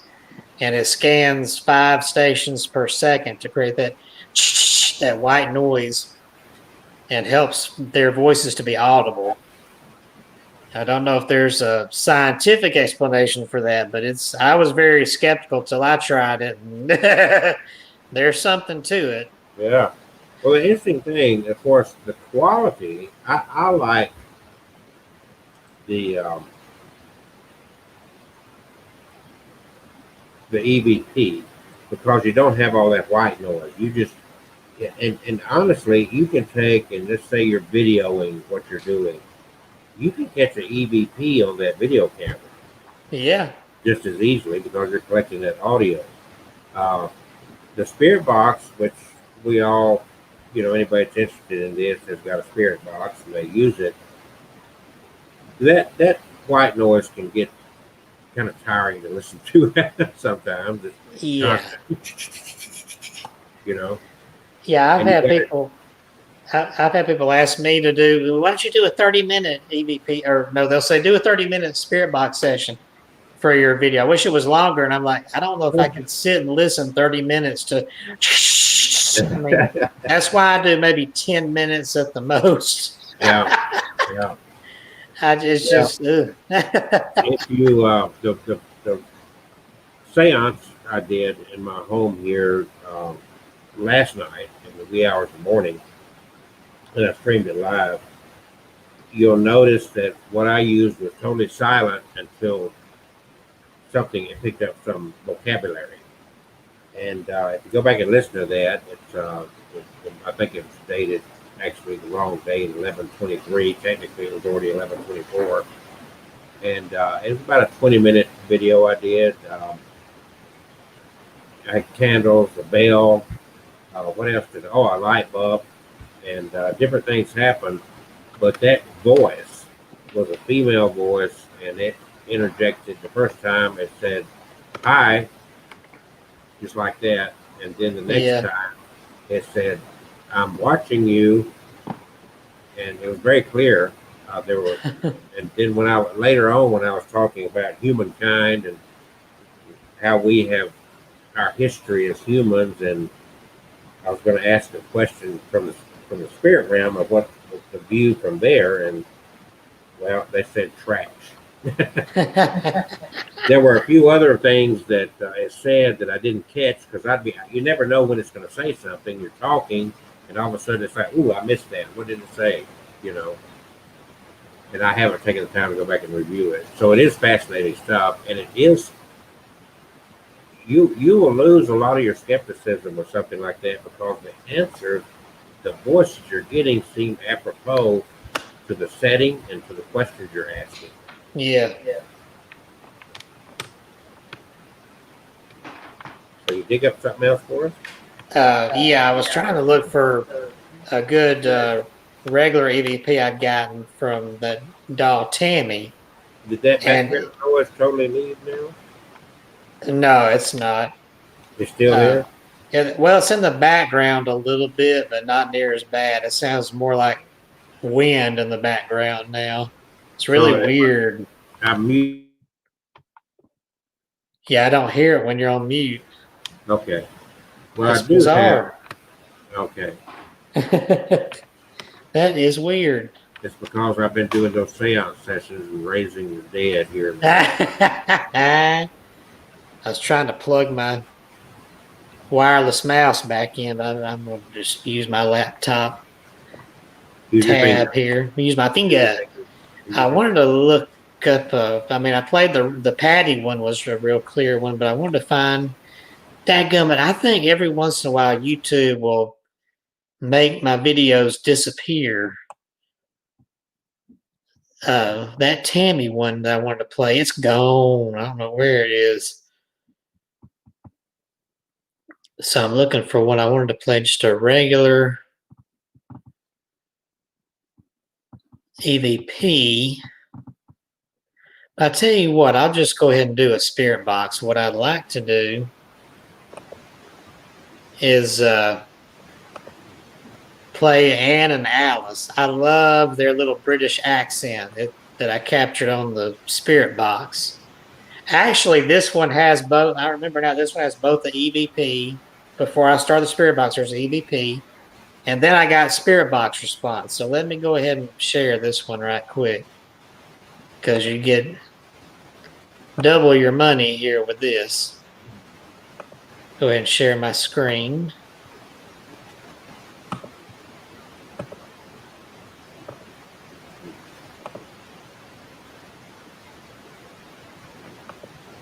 Alrighty.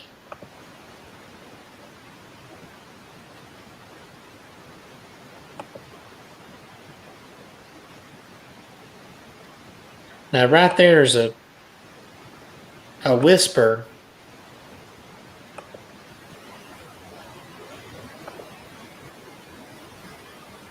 And it sounds like get help. So it's weird. I don't know. It might be saying get out or get help.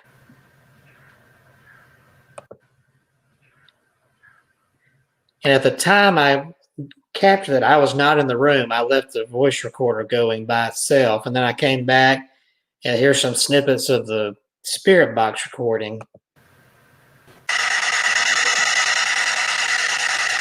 Are you happy here with me? You here with me? You here with me? Okay, Maddie just knocked over a whole bunch of stuff. So, that's my cat.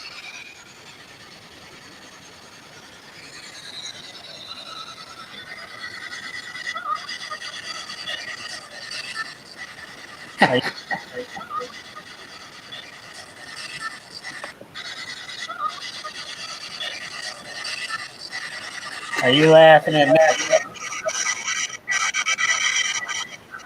You just touched my hand.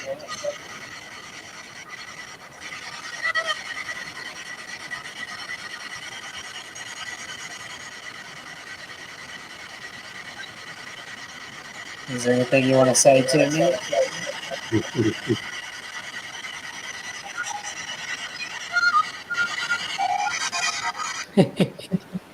So I really like that British accent you hear there. That says, "Look what you did, you cot."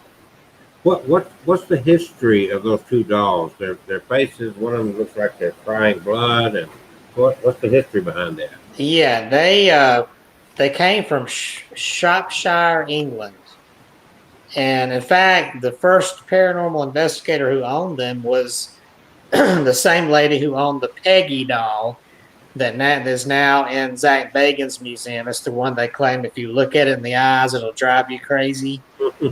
I've looked at the eyes of that doll. It does not drive me crazy, but you're already there. I'm already, but I can't,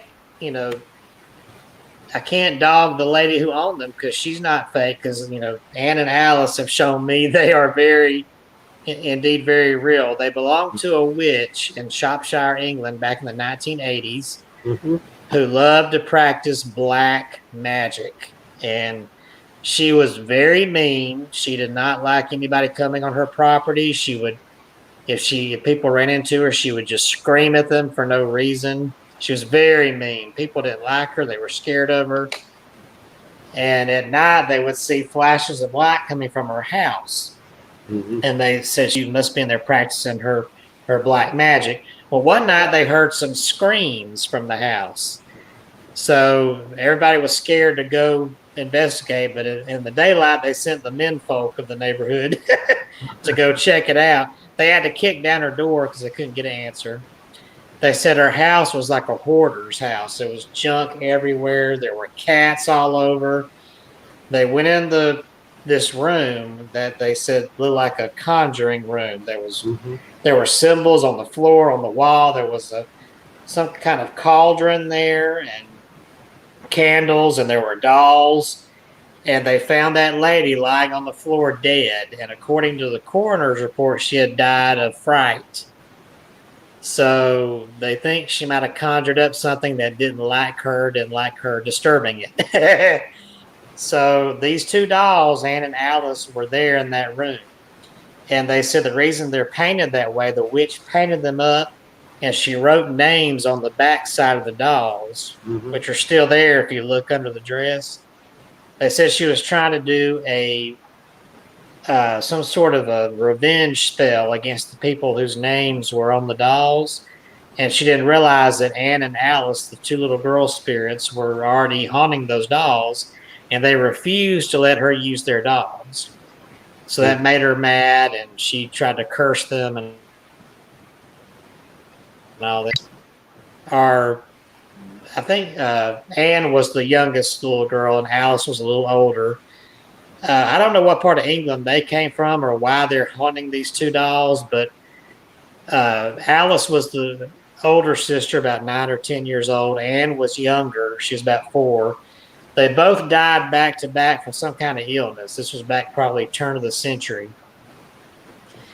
And Alice was very protective of Anne as a big sister. So I was told when I got those dolls, do not separate them. If you put them in separate rooms or, apart from each other, you'll find them back together. I haven't tried that. I need to, but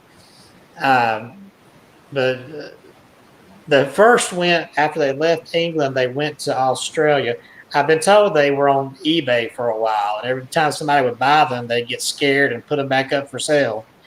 So finally, this demonologist in Australia got hold of them, and she kept them for a while, 3 or 4 years, and she said there's nothing evil with these dolls. It's just seems like there's these two little spirits that like to hang around them, but they're very strong energy. They like to play with electricity and K2 meters. After I got them, I had times in my house. Usually it was when a lot of guests were over. The lights would start going on and off in different rooms all over the house. Half the power would go off on this side of the house, come back on. The other side would go out. The TV would go on the fritz. And I said, that's got to be Anne and Alice playing with it. Because that was I was told that was their MO.